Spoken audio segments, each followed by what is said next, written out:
Hey everyone, it's Carissa at Sprinkled with Glitter. Thanks for stopping by today. Today I am going to be using this stamp set from Honeybee Stamps. This is called the Bless Your Heart stamp set.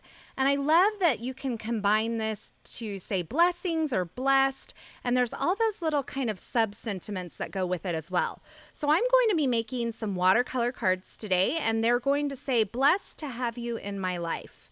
So in order to do this, since I'm mass producing, I'm going to go ahead and use my mini Misty here, and I'm taking that big bless sentiment and I'm placing it onto a piece of A2 size cardstock. So it's 4 1/4 by 5 1/2, and I'm kind of getting this lined up where I want it, where I think I want it on my card front. Now, I kind of wanted the bottom of that L and the bottom of the D to kind of line up. So I just brought in my T-square ruler to help me do that. And when I got it where I wanted it, I went ahead and closed the lid of the Misty, and that picked up those stamps so that now I have them perfectly positioned. Now, before I go into creating my cards, I want to make sure that I have this, that I'm pleased with it once it is actually stamped.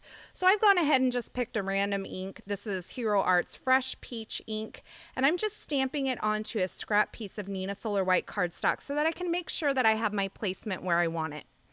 Once I was sure I had it where I wanted it, I went ahead and cleaned my stamp, and I used the absorber to clean my stamp. And it stays damp, and I keep it in a little like Snap It container on my work surface, and I have it always at the ready. And when they get really grimy, I just throw them in my washing machine. Now, once I clean it with the absorber, I go ahead and pat it dry on a piece of cardstock, and then I prepped the surface of my watercolor cardstock with my EK Success powder tool because I'm going to be heat embossing these. And then I inked up my stamp in some Versamark ink and stamped it onto this Tim Holtz watercolor cardstock. Now you can see I did not do a great job of cleaning this stamp, and that was my fault, not the absorber's fault. But it's not going to matter once I add the embossing powder over it, and it kind of benefits you because you can see where I actually stamped, right? I'm going with that anyway. I did it on purpose, right? So what I'm doing here is I'm stamping all 4 card fronts. And once I have all 4 card fronts stamped, I went ahead and added the white embossing powder to all 4 card fronts. Now I'm using the Hero Arts Superfine Detail White Embossing Powder. I like a detail white embossing powder. The little granules of the embossing powder are smaller, so it works better for detail sentiments. If you don't have a detail embossing powder, I'm sure a regular embossing powder would work.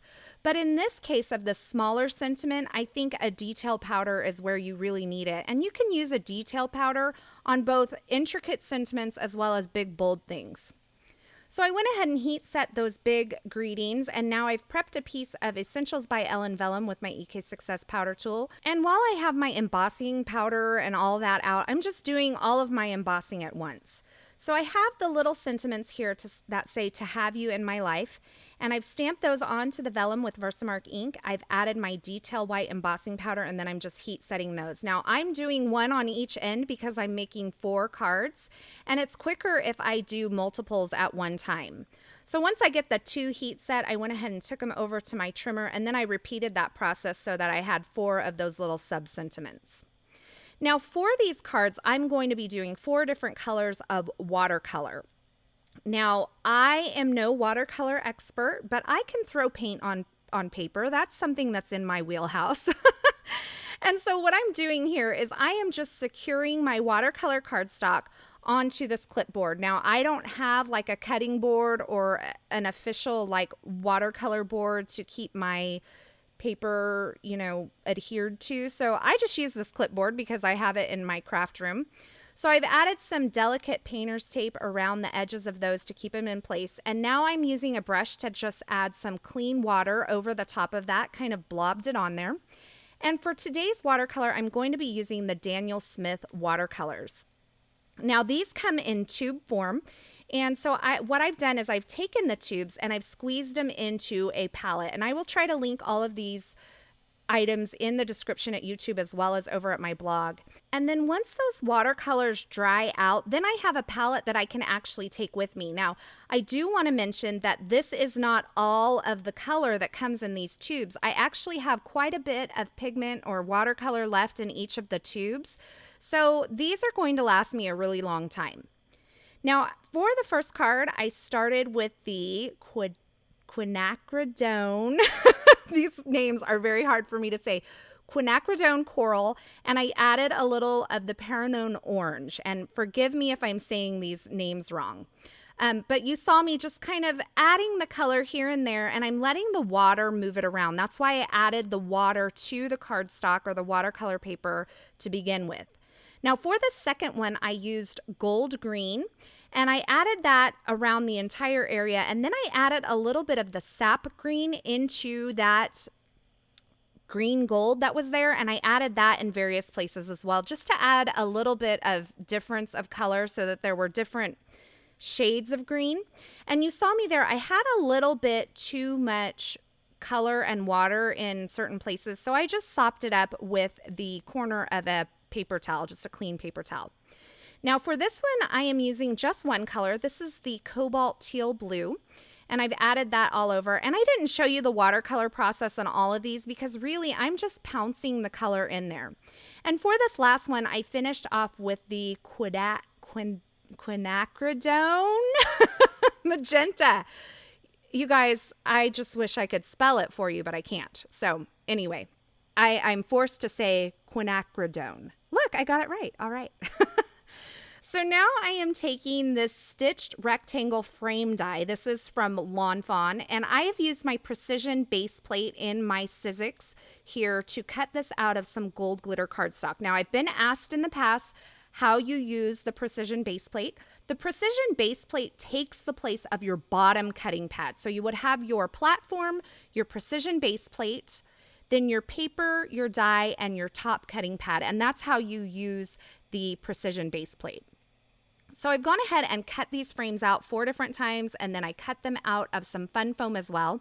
And I'm using some Tombow Mono multi-glue to adhere the foam piece to the back of the gold glitter frame here. And once I have it kind of adhered, I flip it over and I just kind of use my fingers to press those in. Because the foam ran through the die cut machine, it was a little stretched out, so I had to make sure that I pushed it into the confines of that frame.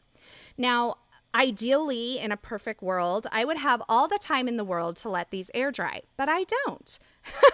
And I'm impatient. So I took my heat tool to them and helped that drying process along. And now I'm taking a stitched rectangle die. This is not a frame die, but a rectangle die from Lawn Fawn. And it is the largest rectangle of the large stitched rectangle set. And I'm running these watercolor pieces through with that die. And it's just going to add a little stitching detail right around that. It didn't cut the paper down at all because it's already A2 sized and the die is A2 sized. But I have a nice stitch detail around the edge.